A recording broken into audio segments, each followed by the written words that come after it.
بنات كوكا بوكا. طبعا ما حسوي فيديو، يعني بسوي لكم البيت وكذي. هذا بيتي، ومثل ما تشوفون بالحديقة فيه ألعاب، وهذا المطبخ. يا رب هذا لازم قاعد سنة عشان أسكره. لا سكر. اوكي، هذه خدامة اسمها لا حد يضحك. هذه بندورة. هذه اوكي زي لا هذه زيتونة، هذه زيتونة، هذه بندورة. هني كذا مواعين ما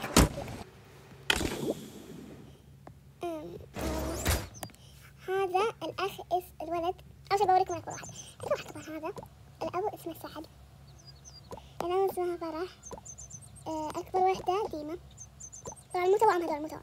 ديمة، بعدها ريمة، بعدها عبد الله، بعدها ريان، بعدها عمر. الحين بوريكم البيت مثل ما وريتكم هذولي، وما عليكم كنت بوديهم دور واحد بس نسيت، أخذت دور اثنين. وهني هذا اللي برا يكون كذي. هني كرسيين، وهذا أكل حق المدرسة والرسم صالتي عرفتي. وهني الصالة. والحين بوريكم دور صفر. اوكي الحين نزلنا، مو لازم خليهم دور صفر كذي، يعني في رياضة ما حد يشوف لازم. هذا بيت أمتى، هاي هذا صور كذي تلفزيون، بس هذا دور صفر. خلينا نروح دورهم عشان نقدم غرفتهم. هذا دور اثنين طبعا تمام. هذا أكبر بس دور توأم البيت أصلا. هذا بس الولد وهذا بس البنت اسمها حنين، والولد اسمه عبد العزيز. اوكي صح نسيت اوديهم غرفتهم. هذا غرفة الأم والأب وشيخ. خلي قدام غرفتهم، خلي قدام.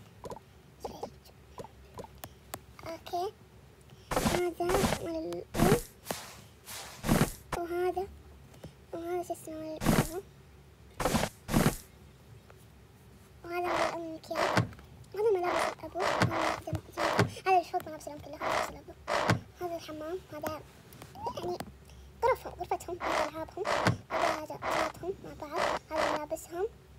هذا الولد عبد الله، هذا ملابسه. ما أعرف شو حط فحطيت هذول، وهذا مدري ليش حطيت كذي. وهني حاطة كتب، هني كتب. اوكي الحين صعدت الدور الثالث، وش اسمه الدور الثالث حق البنتين. البنت الكبيرة هذه جنطتها، والبنت الثانية هذه جنطة وحاطة تليفونها فيه. شو اسمه هذا جنابهم كذي، عشهم، وهذا مكياجهم، وهذا تليفون البنت الكبيرة. وش اسمه هذا استشوارهم كذي، وهذا حق البنت الثانية، هذا حق البنت الثانية جنابها. وهني ملابسهم، وهذا ملابسهم. هذا البنت الكبيرة، هذا البنت الصغيرة. وفوق الاثنين كذي هذا سطرين حق البنت الكبيرة، سطرين اللي تحت حق البنت الصغيرة. وهني في كرسيين وكذي، وبس هذا البيت.